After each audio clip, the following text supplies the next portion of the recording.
अस्सलाम वालेकुम dear CS aspirant. आज हमारा 9th लेक्चर होगा और शायद 10th लेक्चर होगा पाकिस्तान हिस्ट्री का। तो आज कल हमने बात की थी नसीरुद्दीन महमूद जो 1246 से लेकर 1266 तक चला। ठीक है, अभी उसके बाद जो नेक्स्ट रूलर आता है वो है बलबन। गयासुद्दीन बलबन इसका कंप्लीट नाम था। लास्ट में एक सेंटेंस में सब कुछ इस बलबन का बताऊंगा कि किसने क्या क्या किया था। एक सेंटेंस में सारे एमसीक्यूज आएंगे, ये ट्रिक है, लास्ट में देख लेना। एमसीक्यूज आएंगे थोड़े बहुत, देखो वो ट्रिक। और देखो, गयासुद्दीन बलबन की हुकूमत शुरू होती है दिल्ली सल्तनत में। दिल्ली सल्तनत के बारे में हम पढ़ रहे थे, ठीक है। तो गयासुद्दीन बलबन की हुकूमत शुरू होती है 1266 से लेकर 1287 तक इसकी हुकूमत चली। ये लिखा हुआ है, ठीक है, एडी। पहले ये नायब थे, डिप्यूटी ऑफ सुल्तान थे।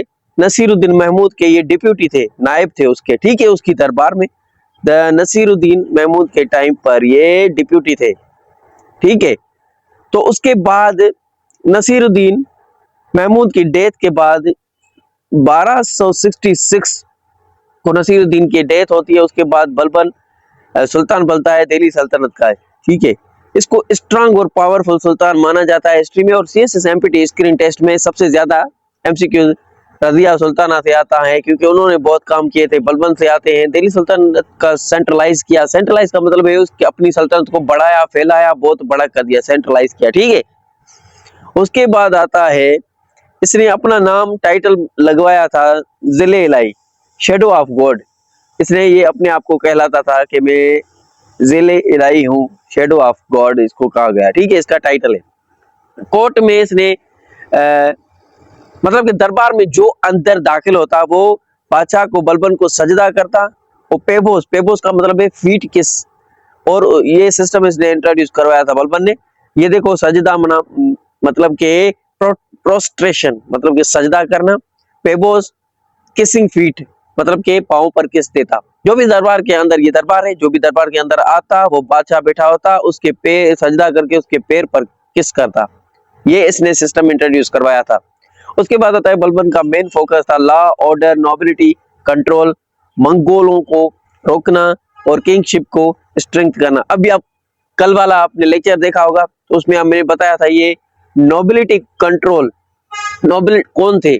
ये तुर्किश थे, तुर्किश लोग थे, जिसने अल्तुमिश ने अपनी सल्तनत को एडमिनिस्ट्रेटर संभालने को, मिनिस्टर, गवर्नर्स, जैसे एक मुल्क को चलाने के लिए लोग रखे जाते हैं, मिनिस्टर रखे जाते हैं, गवर्नर रखे जाते हैं। इस तरह से अल्तुमिश ने ये नोबिलिटी को रखा था। एक नोबल लोग बनाए थे, नोबल शाही अपनी दरबार के अंदर। तो वो नोबिलिटी को कंट्रोल, क्योंकि बादशाहों को गिराने में, बादशाहों को खत्म करने में इस नोबिलिटी कंट्रोल का रोल था बहुत बड़ा। ये बादशाहों के साथ, रखे हुए बादशाहों के साथ दुश्मनी करते थे। तो इन नोबल ग्रुप को कंट्रोल करना बलबन ने ये भी किया, इन नोबल्स पर कंट्रोल कर दिया। लॉ और ऑर्डर सिचुएशन वाला सिस्टम इंट्रोड्यूस करवाया। और मंगोलों के खिलाफ जंग लड़ी, मंगोलों को रोका, क्योंकि मंगोल दिल्ली सल्तनत के साथ दुश्मनी इनकी चलती आ रही थी, लड़ाई। किंगशिप मतलब के बादशाह ने अपनी बादशाही को मजबूत किया, स्ट्रेंथन दी, उसको मजबूत किया। आगे चलते हैं। इंपॉर्टेंट एमसीक्यूज जो है बलबन से आते हैं एमपीटी स्क्रीन टेस्ट में, जहाँ किसी भी टेस्ट में। 1266 से लेकर 1287 तक इसकी हुकूमत चली। यहाँ से शुरू हुई, यहाँ पर खत्म हुई, यहाँ से शुरू हुई, यहाँ पर खत्म हुई, ठीक है। उसके बाद आता है, तो नंबर 1 पर एमसीक्यूज आता है, who succeeded Nasiruddin Mahmud as the sultan of Delhi. Nasiruddin Mahmud कल हमने पढ़ा, ये था पहला बादशाह। इसके बाद कौन इस दिल्ली सल्तनत के बादशाह बने? नंबर बी, देखो, गयासुद्दीन बलबन। अभी बलबन की हुकूमत शुरू हुई, ठीक है। दूसरे नंबर पर एमसीक्यूज आता है 2, what was the rain period of Balban. Balban 1286 लेके 1287 तक इसकी हुकूमत चली, ठीक है। उसके बाद आता है तीसरे नंबर पर MCQs, before becoming sultan Balban is served. Balban सुल्तान नहीं था, दिल्ली सल्तनत का बादशाह नहीं था, उससे पहले बलबन क्या करता था? डिप्यूटी सुल्तान था, नायब था। मैंने पहले आपको बता दिया नसीरुद्दीन महमूद का। देखो, आप कमेंट में बताएं इंपोर्टेंट एमसीक्यूज बलबन से जो कि टेस्ट में आ सकते हैं, वो मुझे कमेंट में जरूर बताएं। चौथे नंबर पर आता है Balban introduce the policy of to strength सल्तनत। बलबन ने एक पॉलिसी इंट्रोड्यूस कराई थी, उसका नाम क्या रखा था? Blood and iron. ठीक है, ये इसने यहाँ पर एमसीक्यू आएगा। ठीक है, ये इसने इंट्रोड्यूस कराया था, पॉलिसी बनाई थी अपनी दरबार में। 5 नंबर पर एमसीक्यू आता है which title did Balban adopted enhance his royal status. अपनी बादशाहत को बढ़ाने के लिए एनहांस बढ़ाना, अडॉप्ट अपनाया। टाइटल कौन सा टाइटल अपनाया?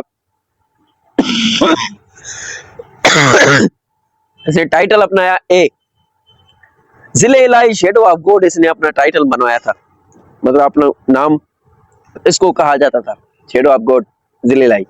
मुगलों ने भी ये टाइटल अपनाया था, बाद में पढ़ेंगे।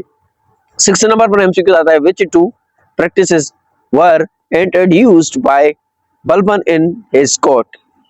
सजदा, प्रोस्ट्रेशन एंड पेबूस, फीट किसिंग। इसने ये प्रैक्टिस इंट्रोड्यूस कराई थी जो कि महल में दाखिल होगा बादशाह की सल्तनत में, वो उस बादशाह को सजदा करके उसको किस करेगा पैर पर। ठीक है। 7th नंबर पर एमसीक्यू आता है बलबन पॉलिसी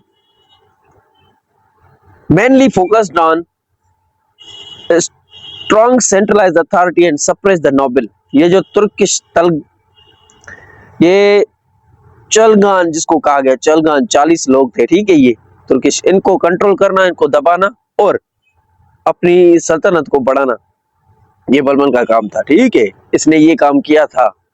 चौथे नंबर पर कल वाला लेक्चर देखा है तो आपको नोबल और चलगानी के बारे में पता, मैंने डिटेल में बताया था। चौथे नंबर पर आता है which external threat did Balban successful resist. देखो, जो अंदरूनी धमकी बलबन को दी जा रही थी उनके खिलाफ बलबन ने लड़ाई की, मजामत की, सक्सेसफुली उनको हरा दिया। मंगोल इन्वेजन, मंगोल हमला कर रहे थे और धमकियां दे रहे थे बलबन को। ठीक है। 9th नंबर पर एमसीक्यू आता है which Balban sons died fighting against Mongol. मंगोलों से लड़ते वक्त प्रिंस मोहम्मद खान ने शाहिद, ये फौत हो गए थे मंगोलों से लड़ते, ये बलबन के बेटे थे। ठीक है। 10th नंबर पर एमसीक्यू आता है after the death of Balban which 1287 who become the sultan of Delhi.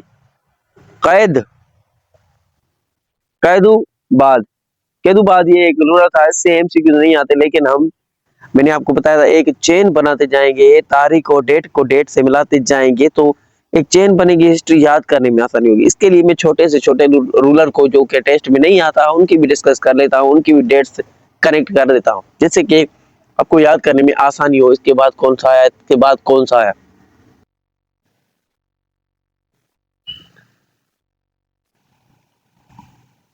एक सेंटेंस में सारी भाषा की बात बताऊं, देखो ट्रिक।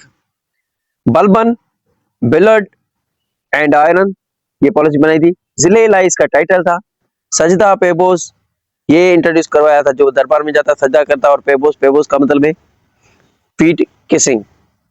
और मंगोलों को रेसिस्ट किया, उनके खिलाफ सख्त मजामत की। सप्रेस्ड ऑफ नोबल्स, ये नोबल्स थे, 40 लोग का ग्रुप था जो कि दिल्ली सल्तनत को अल्तमिश के बाद उसकी रजिया सुल्ताना के टाइम पर भी ये 40 लोग थे। इन्होंने सुल्तान को मारना चाहा, इन्होंने ही रजिया सुल्ताना के खिलाफ अंदरूनी तौर से साजिश करके उनको उनकी सल्तनत गिराई। ठीक है, तो ये एमसीक्यूज थे आज के। कल मिलते हैं फिर ऐसे ही मजेदार लेक्चर में। आपको कितने एमसीक्यूज याद है, जहां कोई इंपोर्टेंट ऐसा एमसीक्यू है जो कमेंट में आप मुझे बताएं। कीप वॉचिंग, स्टे कनेक्टेड, अल्लाह हाफिज।